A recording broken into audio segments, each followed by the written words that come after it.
toi, mon âme. Bonjour peuple de Dieu, soyez bénis au nom de notre Seigneur Jésus. Aujourd'hui, Dieu me met à cœur de partager ce verset biblique avec vous dans 2 Rois 5. Nous allons lire à partir du verset 14. Vous pouvez le lire tout le chapitre, mais moi je vais lire à partir du verset 14. Il descendit alors et se plongea 7 fois dans le Jourdain, selon la parole de l'homme de Dieu, et sa chair redevint comme la chair d'un jeune homme, et il fut pur. Néhémie retourna vers l'homme de Dieu avec toute sa suite. Lorsqu'il fut arrivé, il se présenta devant lui et dit, « Voici, je reconnais qu'il n'y a point de Dieu sur toute la terre, et si ce n'est en Israël. Et maintenant, accepte, je te prie, un présent de la part de ton serviteur. » Le verset 20 dit ceci, « Lorsque Naaman eut quitté Élisée, et qu'il fut à une certaine distance, Géasi, serviteur d'Élisée, homme de Dieu, se dit en lui-même, « Voici mon maître a ménagé Naaman, ce Syrien, en n'acceptant pas de sa main ce qu'il avait apporté. L'Éternel est vivant, je vais courir après lui et j'en obtiendrai quelque chose. » Le verset 26 dit ceci, « Mais Élisée lui dit, « Mon esprit n'était pas absent lorsque cet homme a quitté son char et pour venir à ta rencontre. Est-ce le temps de prendre de l'argent et de prendre des vêtements, puis des oliviers, des vignes, des brebis, des bœufs, des serviteurs et des servantes? La lèpre de Naaman s'attachera à toi, à ta postérité pour toujours. » Et Géasi sortit de la présence d'Élisée avec une lèpre comme la neige. Nous allons nous arrêter d'abord là. Bien-aimés, c'est l'histoire de Géasi, le serviteur d'Élisée. Élisée qui était un prophète, le serviteur de Dieu. Géasi, Élisée va guérir Naaman de sa lèpre. Naaman qui était un général syrien qui était de la lèpre. La lèpre, c'est une maladie qui sévissait à l'époque. Cette maladie, quand tu l'avais, tu ne pouvais plus faire partie de la société. C'est-à-dire, on t'écartait. Tu étais mis à part parce que tu pouvais contaminer les autres. Et néanmoins, le général syrien, il était de cette maladie. Il vient en Israël et il a été guéri par Élisée, le serviteur de Dieu. Là, je suis en train de faire court pour vous situer dans le contexte. Le général Naaman, quand il constate sa guérison, il apporte les offrandes à Élisée. Élisée refuse ces offrandes. Élisée refuse les offrandes parce que il ne peut pas marchander les dons de Dieu. Il ne peut pas vendre, faire échange avec ce qu'il a reçu de Dieu. Il refuse catégoriquement les offrandes ou encore les cadeaux que le général Naaman lui avait apportés. Le général Naaman va prendre la route pour repartir chez lui. Sur la route, Géasi, qui est le serviteur d'Élisée, va trouver des stratégies pour pouvoir anarquer Naaman, pour pouvoir soutirer les cadeaux que Naaman avait préparés. Il va vers lui, il va à sa rencontre, il va dire, finalement, mon maître Élisée a changé d'avis. Il veut ses offrandes, il veut ses cadeaux, parce qu'il a reçu 2 jeunes dans notre maison, il veut leur faire des cadeaux aussi. Naaman va apporter, il va donner à Géasi ses offrandes.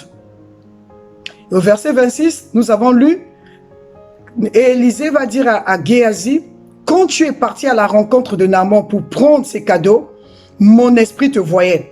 Oh, bien-aimé, c'est à cela que je nous interpelle aujourd'hui. Aujourd'hui, nous nous levons de la part de Dieu. Aujourd'hui, il y a tellement de gens qui parlent de la part du Seigneur Jésus-Christ. J'aimerais nous poser la question, quelles sont nos motivations? Qu'est-ce qui nous anime?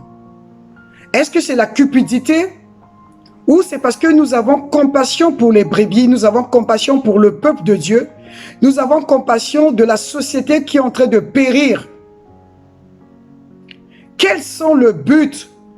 Quelles sont nos motivations, bien-aimés? Tu te lèves et tu parles au nom de Jésus. Soit disant, tu fais des miracles au nom de Jésus. Mais qu'est-ce qui t'anime? Est-ce que c'est parce que tu as pitié des personnes? J'aime utiliser le terme compassion. Tu as compassion de ces personnes qui demeurent dans la captivité de l'ennemi. ou bien parce que tu veux te faire de l'argent. Géasi a couru après Naaman. Et la Bible déclare au verset 27 que Élisée va décréter, va dire à Géasi que de la même manière, tu as marchandé les choses de Dieu. Tu es parti courir après cet homme. La lèpre de cet homme-là va retomber sur toi. Non seulement ça va retomber sur toi, mais sur toute ta famille. À cause de quoi? De la cupidité. Voilà un homme qui va condamner toute une famille à cause de la cupidité. Un homme cupide, c'est un homme intéressé. Il trie ses amitiés en fonction des biens qu'il reçoit. Un homme qui court après des finances, tout ce qui l'intéresse, c'est l'argent. Quand même le Saint-Esprit l'inspire pour composer les chants, ce qui le préoccupe, c'est qu'il voit déjà au travers de ses chants, de ses chansons, de ses cantiques, les bénéfices de ce qu'il va recevoir. Oh, bien-aimé, qu'as-tu que tu n'as pas reçu de Dieu? Le ministère que tu pratiques aujourd'hui, c'est Dieu qui t'accorde. Les chants que tu composes, c'est Dieu qui te donne cela. Bien-aimé, tout ce que tu as reçu de Dieu. Et si tu as reçu de Dieu, pourquoi vendre cela, bien-aimé? Je ne suis pas en train de dire que si quelqu'un, lui-même de son propre gré, t'apporte quelque chose, tu refuses. Non. Nous avons vu que Jésus aussi était entouré des femmes qui soutenaient son ministère. Mais Jésus ne faisait, il n'a jamais mentionné de dire « ramenez-moi telle ou telle chose ». Mais aujourd'hui, nous avons des stratégies, nous mettons tout en place pour pouvoir racketter le peuple de Dieu. Voici quelqu'un d'autre aussi dans Néhémie. Néhémie 6, nous allons lire le verset 12. Cette personne, c'est un prophète qui s'appelait Shemaïa. La Bible dit au verset 12, « Et je reconnus que ce n'était pas Dieu qui l'envoyait. » Là, c'est Néhémie qui parle. « Mais il prophétisa ainsi sur moi parce que Sabala et Tobila lui avaient donné de l'argent. » Oh, bien-aimé, un prophète de Dieu, mais qui reçoit de l'argent et qui va prophétiser à l'encontre du peuple de Dieu parce que quoi? Il est cupide. Il va dire des choses que Dieu n'a pas mis dans son cœur. Il va prophétiser au nom de qui? Au nom de son ventre, à l'encontre des projets de Dieu. Bien-aimé, aujourd'hui, le Seigneur t'interpelle. Si tu es encore dans ces choses et que toi, tu es là, le but de tes prédications, les motivations de ton ministère, c'est pour racketter le peuple de Dieu. Pour que toi, tu sois connu, qu'on t'acclame. La Bible dit, la fin d'une chose vaut mieux que son commencement. Ta fin sera où? Est-ce que ta fin sera avec le Seigneur? Tu es sûr que tu ne vas pas entendre? Je t'ai jamais connu. Comme Jésus lui-même a dit, je t'ai jamais connu. Ce que tu es en train de faire aujourd'hui, est-ce que le Seigneur te connaît? Est-ce que c'est Dieu qui t'a envoyé? À cause de la cupidité, il y a d'autres soi-disant serviteurs de Dieu qui vont pactiser avec le diable, qui vont prendre les gris-gris pour avoir soi-disant l'onction pour guérir les malades, tout simplement pour qu'on leur donne de l'argent. Ils vont vendre leur âme à l'ennemi pour qu'on leur donne de l'argent. Bien-aimé, tu finiras en enfer si tu ne changes pas aujourd'hui.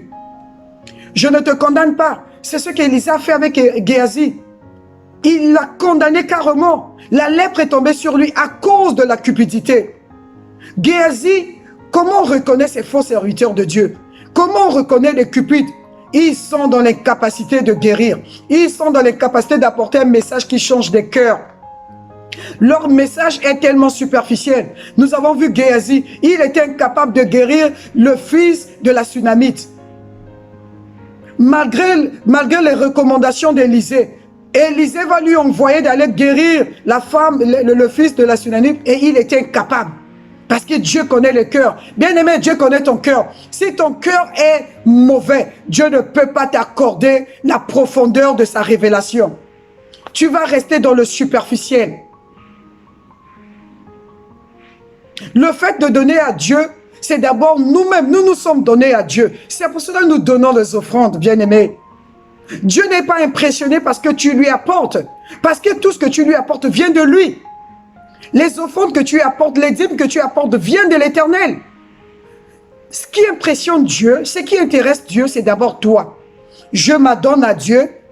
Et si je suis réellement consacré à Dieu, je peux apporter mes offrandes. Et Dieu agrée ces offrandes. Mais si moi-même je ne suis pas consacré à Dieu, si moi-même je ne me suis pas donné à Dieu, ce que je donne, c'est une abomination aux yeux de l'Éternel. Sortons de ces choses qui nous éloignent de Dieu. Paul va dire dans Philippiens 4, le verset 12, en conclusion. Philippiens 4, 12. Paul dit, je sais vivre dans l'humiliation et je sais vivre dans l'abondance. En tout et partout, j'ai appris à être rassasié et à avoir faim, à être dans l'abondance et à être dans la disette. La disette, c'est carrément le manque même du nécessaire. Paul, qui était un serviteur de Dieu, qui a vu la gloire de Dieu, il dit, je sais vivre dans la pauvreté, mais je sais aussi vivre dans la richesse. Ce qui m'importe, c'est d'abord les âmes. Ce qui m'importe, c'est le message que Dieu a mis dans mon cœur. Je ne suis pas impressionné pour vos biens. Il ne voulait même pas en réclamer parce qu'il était fier de ce qu'il avait. Il ne voulait pas qu'on critique le nom de Dieu. On crucifie encore Jésus à nouveau à cause de demander par-ci, par-là. Bien-aimé, à force de recevoir les offrandes, tu as introduit les loups dans ton assemblée. À force de la cupidité, parce que tu es attiré, tu es intéressé par les biens financiers, tu as introduit dans la maison de l'Éternel les loups. Tu as introduit dans la maison de l'Éternel des sorciers, des personnes qui viennent pour bloquer ton ministère, parce qu'il ne peut pas bloquer Dieu, mais ton ministère à toi. Tu as reçu quelque chose de la part de Dieu. Mais comme tu es cupide, tu ne sais pas discerner. Tu prends tout ce que tu reçois parce que ton cœur court après cela. Tu as introduit dans les choses de Dieu des personnes qui sont motivées par contrecarrer les plans de Dieu. Non seulement ton ministère ne va plus progresser, mais toi-même, tu ne vas plus recevoir de la part de Dieu les révélations. Et si tu meurs dans cet état, tu partiras en enfer. C'est pour cela que le Seigneur t'interpelle. Sois comme ton bien-aimé Paul. Il pouvait vivre, même si Dieu aujourd'hui te demande d'aller chez les Pygmées, tu ne vas pas résister. Parce que tu es un maître. Tu sers quelqu'un qui est au-dessus de toi. Tu ne sers pas tes propres intérêts. Tu ne te sers pas toi-même, mais tu sers quelqu'un, Dieu.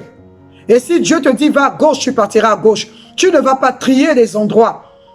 Tu ne vas pas seulement dire Dieu m'appelle à aller en Europe pour aller prêcher. Dieu m'appelle dans les capitales. Dieu peut aussi t'appeler dans les provinces. Dieu peut t'appeler dans les villages. Dieu peut t'appeler dans des personnes, des drogués. Tu ne vas pas résister parce que tu obéis à ton maître. Pourquoi aujourd'hui nous trions des endroits? Parce que nous courons après les biens de ce monde. Et aujourd'hui l'Éternel te dit, mon fils, ma fille, je t'interpelle. Tu peux encore changer aujourd'hui. Tu peux revenir à l'amour que tu avais pour moi. Tu peux revenir à l'essentiel. L'essentiel, c'est la vérité de la parole pure que Dieu veut que toi tu prêches. Que Dieu nous bénisse. À toi qui n'as pas encore donné ta vie à Jésus, qui court après les biens de ce monde, tu penses que en accumulant les biens matériels, cela va peut-être acheter le cœur de Dieu. On n'achète pas Dieu, bien-aimé. Tu ne peux pas acheter Dieu. Les messes de requiem ne vont pas t'amener au ciel. Le purgatoire ne va pas t'amener au ciel. C'est ta vie, l'obéissance que tu pratiques aujourd'hui va t'amener au ciel. Je te donne de l'opportunité d'accepter le Seigneur Jésus comme ton Seigneur et ton Sauveur personnel. Reviens à Jésus, bien-aimé. Il est mort à la croix pour que toi, tu reviennes à lui et que tu passes ton éternité au ciel avec lui. Crois dans ton cœur et confesse de ta bouche que le Seigneur Jésus est mort à la croix pour toi et tu parviendras au salut. Que Dieu nous bénisse, bien-aimés. Nous sommes là pour annoncer l'évangile pur. Nous ne sommes pas là pour racketter les gens. Nous ne sommes pas là pour vous dire que nous sommes des superstars. Nous sommes là pour vous dire, c'est possible de revenir à l'essentiel. C'est possible de se réconcilier avec le Père. Peu importe nos péchés, peu importe nos manquements, nous pouvons revenir à l'essentiel. Prions ensemble. Seigneur éternel de gloire, je te dis merci. Merci encore parce que tu viens réveiller notre mémoire. Seigneur, je prie afin que tu touches le cœur de mon bien-aimé. qui ne résistent pas à cet appel, mais qui reviennent totalement à toi. Et qu'ils sachent qu'un jour, tu nous appelleras en jugement. Mais aujourd'hui, il y a encore la grâce de changer, la grâce de revenir complètement à toi. Alors, Saint-Esprit de Dieu, toi qui sais convaincre les cœurs, je prie afin que tu convainques nos cœurs et que tu nous ramènes à toi. Et que tout ce qui nous empêche d'aller de l'avant soit brisé au nom de Jésus-Christ de Nazareth. Toute sémence qui n'a pas été sémée par mon Père, je viens déraciner cela au nom de Jésus-Christ de Nazareth. Et que le Saint-Esprit fasse son entrée dans les cœurs afin que nous revenons à toi. À toi l'honneur, à toi la gloire, à toi la magnificence pour ce que tu es. C'est au nom de Jésus que nous venons de prier. Amen. Je dis, j'interpelle toujours. Je ne cesserai jamais d'interpeller ceux qui n'ont jamais donné leur vie à Jésus. Bien-aimé, toi qui regardes ces vidéos et qui ne s'est pas encore réconcilié avec Dieu, Dieu te donne l'opportunité de revenir à lui. Il t'a créé pour qu'un jour tu sois dans la félicité, dans la gloire, au paradis avec lui.